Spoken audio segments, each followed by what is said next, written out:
And we are Andy Hazel. Shane Monaghan. We are here finally. It's taken me a while. I often say in our text message, it's easier to get a meeting with Donald Trump than it is to tie down Mr. Andy Hazel. But we are in your new offices, Smart Home Sounds Towers in Gloucester, in the United Kingdom, and very impressive. Yeah, thanks, mate. It's been a busy few months getting everything sorted, moving in here, but now we're in. Everyone's happy with it, and it's been a real positive change, really. Yeah, and it's taken a lot of time to get to this position you're in now. A lot of grinding, and we'll dive into a bit of that in a minute. For anyone who doesn't know, Andrew Hazel, former professional rugby player, former teammate of mine. I'm very lucky to get to play with this guy. You were at the back end of your career, but it was a lot of fun during those seasons. This guy shaved my head my first season in Gloucester. I shaved a lot of heads, mate. It was a lot of heads. He former international rugby player as well, and now he's killing it in the world of entrepreneurship, running an extremely successful businesses, Smart Home Sounds, Inside Out technology as well. We'll dive into that as well as we have a chat, but we'll kind of go back to the beginning, Hazy. Where did it all start? Where did it all start? I suppose it started really going to watch Gloucester with my grand, really. Going to watch it. It sounds really cliched on the stands watching Gloucester school dream, but that's how it started in reality. Went with my grand, started watching the rugby, loved it. Obviously, I'm a Gloucester boy. My dream to play for Gloucester. Managed to do that. Obviously, a lot of young kids coming through had all the troubles. You're not good enough. You're not this. You're not that. But just kept fighting. Not listening to every no, and then eventually got an opportunity at the right time, and managed to get a contract and was there for 17 years. 17 years. That's a hell. It's one man, one club. One club man, should I say? Yeah. And that is it. Like to get to play for your hometown and achieve that dream and that goal is an absolutely massive thing. And this is one thing that I often get asked, and I'm sure you get this all the time. What does it take? How did you do it? And this applies to everything outside sport, in business or whatever. Like, when did you make the decision? Or this is what I want to do. Can you remember? I think I can. Basically, when I was after I left sort of school, to be honest, I didn't really concentrate much at school. My head was everywhere else. And then my uncle actually has got a roofing company, so I started working with my uncle, and it was really, really tough.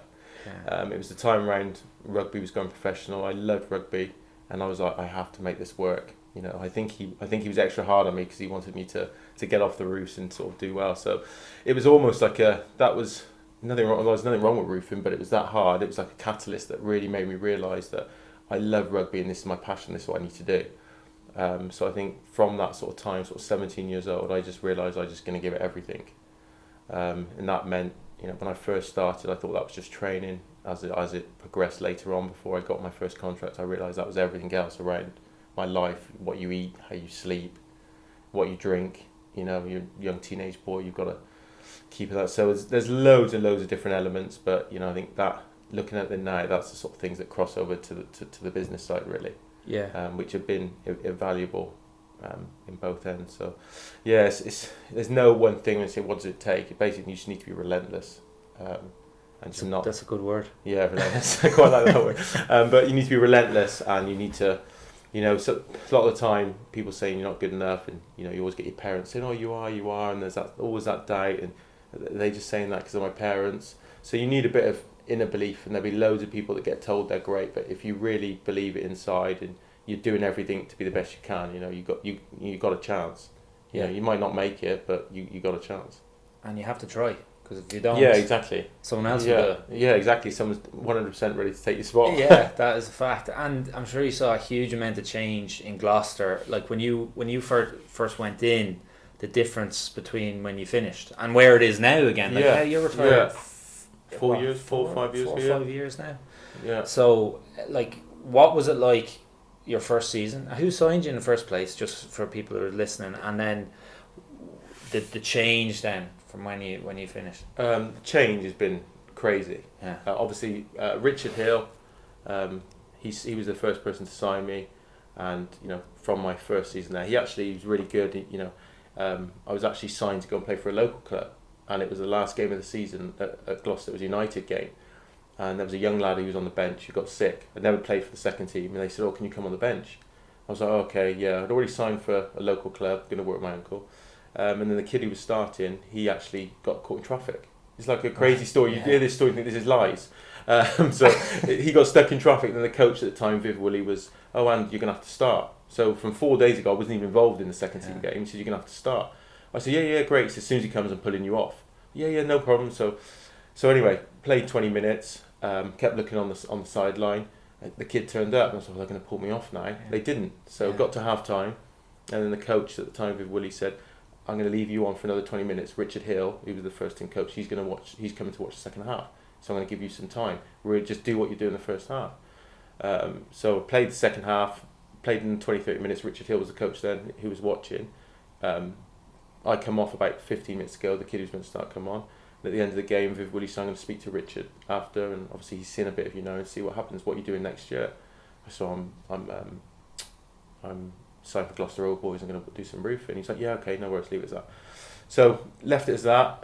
Then about a week after that, I had a phone call from Richard Hill, saying, "Do you want to come into my office?" So I thought, I was really excited. Yeah.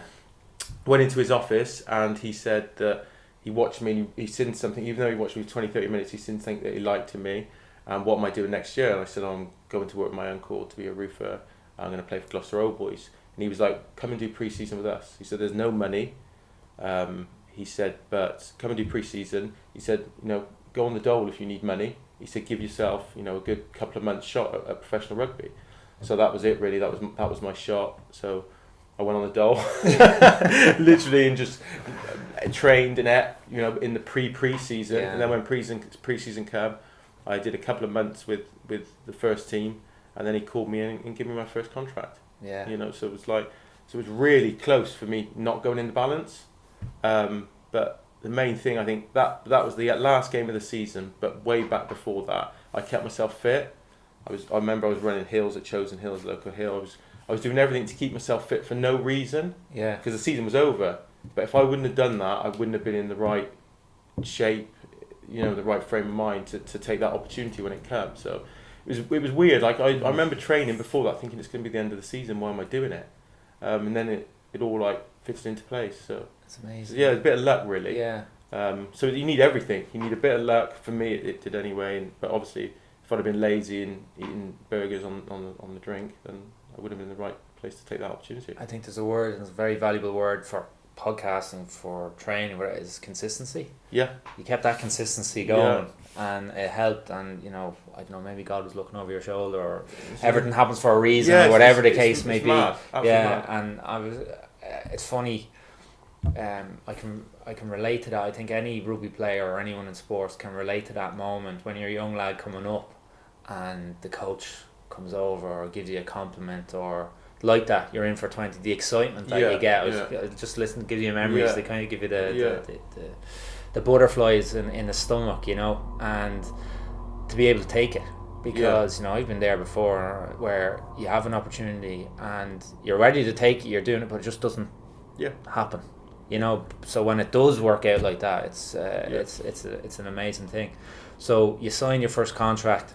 When did you make your debut? If you can remember. I think that was the first. Quite funny, actually. This is quite a funny story. So I signed my first contract, but then it was £5,000. So I signed it on the Monday. The Wednesday I went and bought a £5,000 car. So literally, I did everything right up to that point, and then I went, come home. My mum was like, "What have you done?" I was like, "I don't know.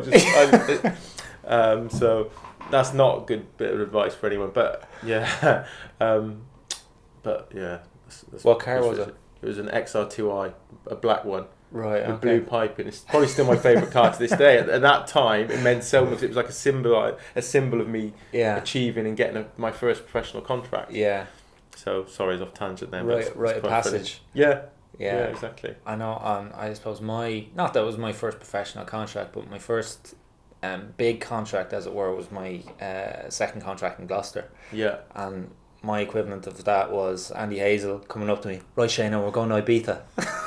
Yeah. So spending a stupid amount of money going to Ibiza. What have we done, Hazy? Worth every penny, though. Worth every penny. It was like a week's Memories. worth of spending 2 days or something like that, But it was great fun. So you have that. Just diving in, I know 17 years is a massive amount of time. Is there any highlights, standout events in that period of time, or games in particular? I'm sure the season you got your first England call-up was a memorable one for you. Yeah, that was really special, obviously, to play for your country, because you obviously play for Gloucester. I was always in the mindset, though, that play for Gloucester, and if it ever comes, it does well. My thing was, I'm a Gloucester lad, I just need to play well for Gloucester if anything comes up. So, but to get that is another, it was nice. It was a nice sort of achievement personally, especially when you've come from not being able to get a professional contract to get that far. So that was really nice. It's lovely for the family.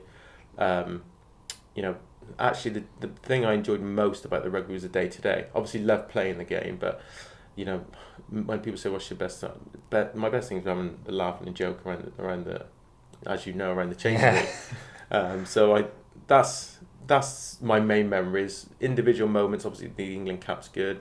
We won the Power Engine Cup with Gloucester, the Championship Cup, lost some finals. I remember losing the finals probably more vividly than anything else, which is strange. But yeah, it's just the day to day really. I've got no big standout. I just loved all of it really. Yeah. Every day, banter, the games, just enjoyed it all. Yeah, that was one of the. I think I was very lucky. The period of time I signed for the club was kind of nearly the end of a certain era. Yeah. So there were some big personalities in the dressing room when I signed, and I think what day was it? It was one of the first days. We were in maybe a week or two, whatever, and it was when the internationals started coming back in. I think it was the first day Big Jim Hamilton came back in, and he was going on about Paddy Anson's new pre-season swimming, the pre-season, and just taking the piss. And there was like yourself, Mr. Grills, Will James is very very special and dear guy to you in particular. Jim Hamilton, Peter Buxton, Bucko, all these, and Mike Tyndall, James Simpson, Daniel, all these legends of Gloucester rugby. So to get that was brilliant. As you said, the laugh. It was like going back to school. It was literally like being in a school, all over again with all your mates, and every day just made it easier. You know, even if you weren't playing at that period in particular, the team atmosphere was just electric. It was brilliant. Yeah, and I think looking back, that was a really, really strong time. Yeah. Right, sort of there was like a 5-year period when it's no coincidence that's when we were doing really well. Yeah. When everything was, because we had a laugh and a joke, but everyone was really, when it comes to training time, everyone was really on it, and they take the piss out of you, but they'd also demand really high standards. Yeah. Everyone would across the board. So that was a good time. You come at a great time, really. Like in the whole career, obviously the little bit is great, but that was a really good time where we had a very close bunch of friends that had grown up, like been there quite a while. So there was good friendship and good bonds were formed. And then anyone who come in that didn't really come for the right reasons got quickly ejected out of the squad and made to not feel welcome. But you just had to either get on board and be here for Gloucester Rugby, or you're not, be here. And that's why I think when you come, you really bought into that, and I think that's why you as soon as you buy into that, then they start taking the piss out of you. You're right. And one very important part of that was, of course, shaving your head. Yeah. And like I'll never forget when we did the we did it was a tough pre-season that year, because Paddy Anson came in his first year, former Royal Marine, stamping his mark, but it was tough, but it wasn't ridiculous either. Yeah. Sometimes pre-seasons, as you know, can almost kill you sometimes. But exactly. But we did the in the Prince of Wales Stadium in Cheltenham. What were they called? 1500s. Yeah, 1500 800s. 1500 and 800s, and in fairness, everyone smashed it. I think everyone did really, really well. But we were going around. I was jogging beside you, or in the cool day, and you go, right, Shane, time to shave your head. I was like, what? I thought you were taking a piss. Says, no, you need to shave your head. You either drink how many pints? 8 pints or whatever it was. 12 pints. Is it 12 pints? 12 pints of milk, or shave your head. Yeah. I was like, what? And then turned out to be real. You weren't taking a piss, you know. So I like milk, as you know, like drinking milk, but I said, fuck, I'll shave my head. The catalyst for that was we were in teen. And I was like, oh, what am I going to do? Will I drink the milk or will I shave my head? And Billy Tweltrees had just signed as well. And he, golden locks down to his shoulders at this stage. And the lift, I was waiting to get the lift, and it goes, bing, doors open, and there's this guy standing in front of me like he's from Buchenwald concentration camp, his head just shaved. And I was like, what? Billy? He says, yeah, mate, all right. The big happy head. And I says, what happened? He says, oh yeah, Hazy called me into his room and now my hair's gone, basically. So I just said, all right, fuck it. If Billy's taking the plunge and you're the happiest man in the world, bend me over a balcony and shaving my head over into France. But a lot of people ask the question, because now it's become quite well known around the rugby world, not just the UK. I think it was on a league of their own as well. James Corden mentioned Did he? Yeah, and they actually did the milk challenge. They were down in milk on the actual lunch. Really? Yeah, I didn't know that. Yeah. So you've started something in rugby culture that is amazing. Where did the concept and the idea for the shave your head or milk challenge come from? It came from, we went on tour with Gloucester way back when. I think it must have been sort of 10, 12 years ago, my early part of the career. And there was loads of young lads. It was Philippe Saint-André's time, and they took us to a camp which was in the middle of nowhere. There was nothing to do. So basically the boys moaned to Philippe, there's nothing to do here. We're just sat here, we're training. So what can we do? So the next day he brought some boxing gloves. And literally the boys like, what are we meant to do with that? And he's like, oh, just have some. So anyway, the boys left them for a day. The next day they started picking them up, start messing around, jabbing. Next thing, within a few hours, boys are on full-on fights because there was nothing left to do. Anyway, the boxing got bored. The boys got bored of the boxing. Then someone had a razor, so they thought, oh, let's start shaving heads. So it was Phil Vickery and Trevor Woodman. So they just got all the young boys and started shaving their heads off. Right. And I was like, okay. They were like, right, you have to shave your head. So I got them to shave my head. But then I could see the other boys who were having their head shaved, the amount of trauma and distress it was causing these people to actually have their head shaved. It blew my mind how much someone could be distressed about having their head shaved. Yeah. They were phoning their partners. Partners were. My wife was getting calls from them. They're going to shave his head. They were getting upset about it. So I was like, this is fantastic. This is fantastic. This is causing so much grief. So as I sort of got older, I realised the boys hated not losing their hair. So I thought, if we can shave their hair, their vein or whatever, it just knocks them down straight away. It's only hair. It'll grow back in a couple of weeks. And it was just it was started off as a bit of a joke. So I thought, we need to give them a way out. So I researched, what can you eat or what can you do? Because I thought it needs to be a challenge, and I found like the human belly couldn't really hold more than 8 or 9 pints. Yeah, it just comes up naturally. So I watched some videos on YouTube and things, and so I was like, right, it needs to be 12 pints of milk. So I did all my due diligence. It was a professional, firstly, and that's where the milk challenge come from. So I give the guys a way out of trying not to get their head shaved, and the milk challenge was born really. Yeah. So any young lads who want to save their hair, want to look pretty for their photos, and it was all because it was always shaved before you have your head and shoulders shot. Yeah. Of course, the head and shoulders shot lasts all year. Yeah. So no one wants that because they want to show them. But it's a funny thing. It's I sometimes even on Twitter, some people abuse me saying it's why at the time when this is ridiculous, this is bullying and stuff like that. If someone doesn't want to shave their head, I just say to them, it's absolutely fine. At the time, but that's right. Don't shave your head. If you don't want to be part of it, just something. But actually, when you say that, the boys want to buy in. Yeah. And they still do it now. Which your legacy lives on. Yeah. So it's quite nice every time the pre-season games. If I switch it on, I'll go and watch. It's quite funny to see those little shaven heads running around. But yeah, it's a stupid thing, but at the time it gives the boys a bit of fun. It's just something different. It's light-hearted. Yeah, and their hair always grows back. That always comes back. You know? It's the rite of passage, and I think you have the people who say, oh, it's bullying, that are generally people who've never been involved in a team atmosphere or group environment like that. Yeah. And especially for young lads, it helps them, feel part of the group and impress the older lads and all this kind of thing. And it is harmless. It grows back, and it is a rite of passage in Gloucester in particular. Yeah. It's like getting a if you join the Marines, you get Marine tattoo. Yeah, just get head shaved. You know, you get your head shaved or you drink Yeah. the milk. Yeah. You know, so it's funny how it transcends. Quite funny. So we did one year. Some of the boys said they didn't like milk, so we give them a way out that they had to eat boiled eggs. So if they were 20 years old, they'd have to eat 20 boiled eggs in the allocated time. Yeah. So there's a young lad called Jordi Pasquale at the time, and he said, I can't, milk doesn't react with me well, can I eat the eggs? So I think he was like 19, so we boiled 19 eggs for him. Anyway, I think he had like 10 or 12, and then he was like horrifically ill for days after. So at the time we had to can them. The egg challenge just took off the menu. So he was really, really bad. But yeah, so Jesus. It's just the milk now. Yeah, just the milk. Yeah. No, it's right. And so the rugby side of it, and just touching on rugby, the experiences, all that kind of stuff. Even that, you're now a boss. Like, you have your own company. How many employees do you have at this stage?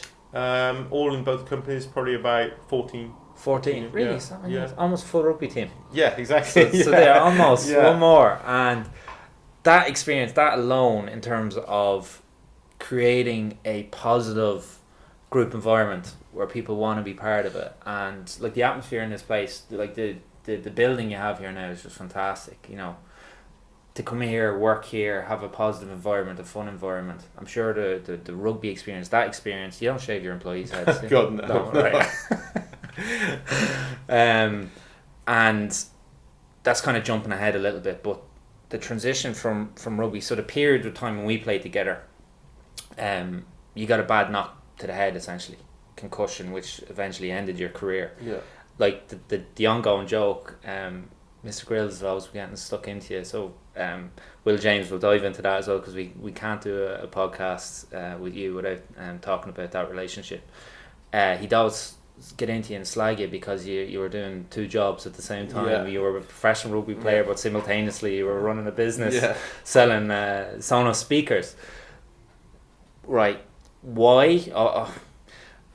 All rugby players find out as they go through their career, especially because it's such a difficult career. It's so hard to even get a contract in the first place, then to keep a contract, then to keep fit, and there's always a danger that next game might be your last. Yeah. So you have to prepare for what comes after rugby. When did you start realising that, right, oh shit, this career won't last forever, and what am I going to do next? I think when it really hit home is when I had kids. I think that's when I really started to think, what am I going to do after rugby?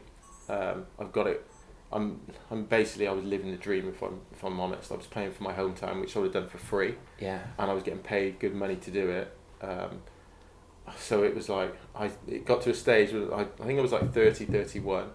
And I was like, this is not going to last forever. So what am I going to do? So probably like every professional player they start thinking, what am I going to do? Am I going to do this? And that probably went through a cycle of a couple of years of just thinking everything, what can I do? And then I think with the speakers, it just fell in naturally. It's where I started to buy stuff, and all the guys used to come to the house and say, oh, that's good, what's that? Oh, it's this. Oh, I'm going to set that up at my house. So I was like, okay, yeah, this is good. And then they phone me up, how do I do it? Yeah, you can do it this way, blah, blah, blah. So I thought, well, why don't I start selling stuff like that? It's good equipment. And that sort of spurred me onto that to try and sell different stuff, which I could then, the rugby players were my first customers. And that's how it basically started. I didn't think of it as really a job initially, but then it just started to grow and think, well, okay, what's the next step here? Then I started to sell into other rugby players in different clubs. My first other person who said, can you get it, was Richard Hill, the England back row. Okay. I remember he ordered a couple of speakers, and it was like our first that wasn't local, and I sent it to him, and the parcel got lost.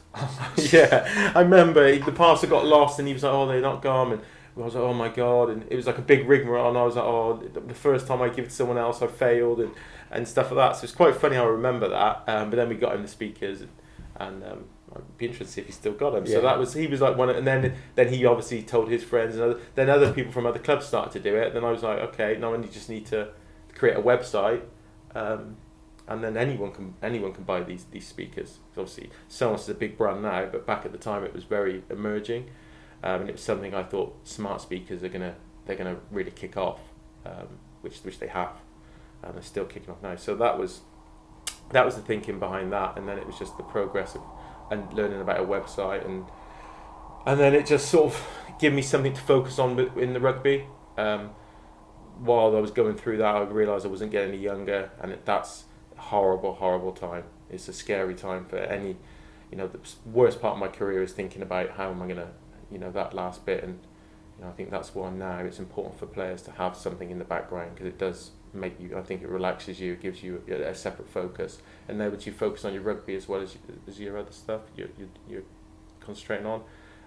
But yeah, started picking up, and I started doing it as well. Why, I started running the company while I was still playing rugby, and I got a bit of grief for it from the boys. Sometimes I'd be on the phone before. I remember on 2 phones speaking to different people, trying to do this, that, and the other. But in hindsight, it was the right thing to do. Yeah, without a doubt. And yeah, getting grief, sucking up all the internet in teen. Yeah. None of the lads could phone their families because you were doing emails and running your website from the French mountains, you know. So that experience, and do you want to talk about, I know it was a difficult time for you, but that period of time when you had to retire and make that decision, and like the doctor reports or whatever, because it was tough. I'll never forget it, like your issue with your headaches and all that kind of thing. Like, what was that period of time like? Yeah, that was really tough, because I've always thought that nothing can stop me. If there's a problem, I'll just work through it. I'll work, and I'll get rid of it. There's no barriers. I just keep going. So when something like that, and I couldn't fix it. So I was trying to fight it for a while, and I was like, this is annoying me. And yeah, I had to basically give up. But again, that's, sometimes it's the right thing to do is to quit, and enough's enough. So that was a really, really tough time. I remember that I was probably going to do another year. I spoke to the coach at the time and said we'd do another year's contract. And then one morning I went in, and spoke to the physio, spoke to the doctor, and literally we were like, that's it. So I remember speaking to Nigel Davis at the time, great man. He come in, I said, sorry Nigel, it's it. So I shook his hand, he was like, okay, that's it. So I was like, well, what do I do now? He was like, I drove in the morning, that's it, shook his hand, I said, I'll go home now, and he's like, well, you can come in towards the end of the year, do some bits and pieces with the boys, I don't want you leaving. So then I went home, and Kelly, my wife, was like, what are you doing home? I said, oh, that's it, I'm retired. So, what do you mean? Yeah. That's it. And like a week ago, we were planning on a contract the next year. So he was like, what do you do now? I was like, well, I just have to start, on the next chapter. But I was always, the main thing when I retired, I was massively, massively adamant, the day it's over, I will celebrate the career before. So people who know me, I don't drink much. So we got a bottle of champagne, and I said, we're going to celebrate my career. I just wanted to not make a downer of it. I've had amazing mates. I've played for my hometown. I've earned good money. So I went and got a bottle of champagne that night, and we had a glass and just celebrated the career, and then that was it. And I think in hindsight, that was the best thing I could have done. With so much depression in thing, I literally just thought back, what amazing experience. That chapter's done. Now it's time for a new chapter. And almost the next morning when I woke up, it reset me, and I was ready to, start from the academy again, if you like, in the business world. I was an 18-year-old kid starting the journey again. Yeah, no, it's a great way of looking at it. And that's one thing, Hazy, about you. Anyone who knows you, anyone who talks about you when you're not in the room, is your positivity. And that's why people like being around you, certainly me. Like, we've had loads of, in the entrepreneurial, the business side of stuff, you leave the room and with good energy and happy and positive, and you can run through a wall, and that's your infectious energy. And that's what you had on the rugby pitch. Like, literally, you would run through a wall for your mates and your team, and you did that your whole career, and that's why you achieved such heights in that, and you've brought that into what you're doing now. And fair play to you. I'm absolutely delighted for you and what you've done. And but with you as well, what's very important, it's not just positive energy, just the hard work to back it up as well. Nothing gets done without hard work. And I think that's where we're very lucky in that regard, especially coming from the rugby, professional rugby world. That was bed into us, well, not bed into us, but it goes part and parcel. It's just normality, and like you're getting at people. one thing is, oh, what do you miss? And he says, I'll tell you one thing I don't miss is getting out of bed in pain every morning. Yeah. You know, but that's normal. You know, Yeah. that hard work, and that comes from hard work and smashing your body and that normality of it. And I think in the entrepreneurial and business workspace, there's one guy. I won't mention his name, but he's a famous podcaster, and I met him for a meeting, and I had just started the entrepreneurial journey. It was just literally a month or two after I was finished the rugby, and he says, "Oh, this entrepreneurial stuff is the hardest thing you've ever done in your life, isn't it?" And I'm like, "No, it's not. Yeah. This is great fun." Yeah. You know, and I think that fun you've brought into this side here, like you enjoy it. Yeah. I think that's why you're succeeding as well as you are, because you enjoy it. Like you enjoyed the rugby, you've just transitioned, and as you said, you prepared, you found something you loved, and brought that in. And that's what I've learned from what I'm doing in Limor. I really enjoy it, you know, because if I didn't, I wouldn't be doing it, you know. So, and I think it's interesting. A few times, two things in particular in this conversation that you remember are your failures. You know, I asked you to highlight is your failures, and I think that's the nature of the beast as well, because you learn more from that, and it spurs you on to succeed. You know, so just for anyone, we won't stay too much. We could be here for another hour, but before we finish, we will talk about Mr. Grills. We might finish up on another positive topic. But anyone listening from either the rugby perspective, right? So there's a young rugby player, a young Gloucester lad there who's listening to this. What advice would you give him? And then on the flip side, whether it's a rugby player who is coming to the end of their career or prepared for something outside of that, or just a business person in general, or an entrepreneur, what advice would you give them? So start with the rugby. How did they become Andy Hazel? I think with the rugby, you've got to realise that you might not make it. If you realise that, you realise you've got to do absolutely everything that's possible to even have a chance of it. I realised pretty quickly that the stats must be ridiculous of how hard it is. So if it's that hard, you have to do something that no one else wants to do.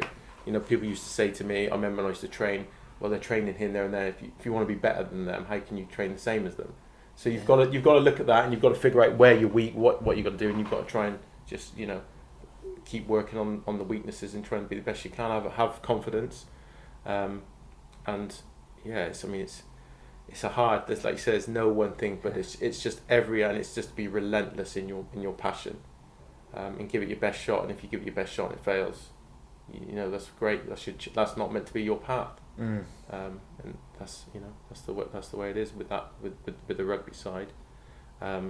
With the sort of the business side, anyone who runs a business will know that it's hard. It's extremely hard. With the rugby, I could worry more about myself, get myself to the best possible condition. But when you're trying to build a business, you need good people with you, and it's making sure they're okay, they've got what they need. So it's really hard. That's been a big learning curve for me, is supporting other people as well, not worrying just so much about, you know, I've got to make sure I'm the best I am, as well as I've got to make sure that I'm learning and doing that. I've got to make sure the team is as well. So I find that hard, extremely hard, and it's just never stop learning. It's, you know, we've had a good couple of years where we've had good growth, but I think the main thing for me is what I've realised is that I'd like to compete. I don't know what I'm competing. It's always a challenge. I like that side of it. I like to compete against other markets, other people, and be the best we can. I think that's all we're trying to do. We're not trying to beat anyone. We just want to be the best we can and compete on a good stage. Got a long way to go, you know, but we're on our way. And if anyone wants to buy some pretty cool speakers, where do they go for that, Hazy? smarthomescience.co.uk. Anyone want a job? Anyone want to buy any speakers? We're always recruiting. We're always looking for good people.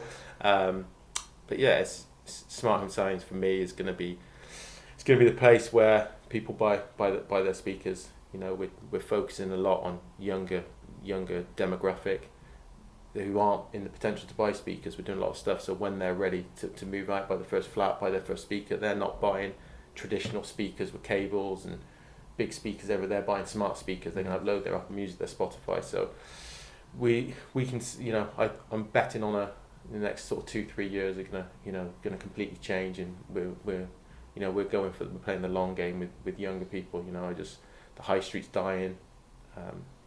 Again at Christmas we've seen those stats, so everything's online. So we're just trying to educate people, put our brand in people's thoughts, younger people's thoughts, as obviously well as our normal demographic. It's a big couple of years for us. And of course, integration of voice technology and apps such as Limor into smart speakers. Some of the stats on that, I think by 2025, there's going to be 8 billion smart speakers in people's homes, up from 2.3 billion. Yeah, as it stands, it's insane growth. And we've noticed massive change from when the voice comes. Everyone wants that element now in their speaker, and I think it's what voice enables speakers. It enables people to get to their favourite music straight away. If you think of selecting a CD, skipping to track 4, that's my favourite track. You can actually say, Alexa, Google, play me X, Y, and Z, and it's there within 5 seconds. You've got your favourite track. Yeah. What's the weather? How long is it take to get to work? So it's amazing technology, and it's only going to grow. We're just day one on the voice stuff. So I think for you especially, it's an exciting time. It's a new technology. So as ever, people are unsure what's it about. But it's for me, it's the future really. Yeah, without a doubt. Right now, your favourite topic.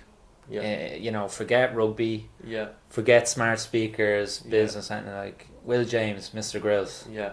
So tell me about the special relationship you have with this guy, because he's for anyone listening, there's those certain people in the world that have the X factor. Yeah. Or the it factor, whatever you want to call it. Yeah. And that was one of the funniest things or most enjoyable thing for me in Gloucester, was literally coming in.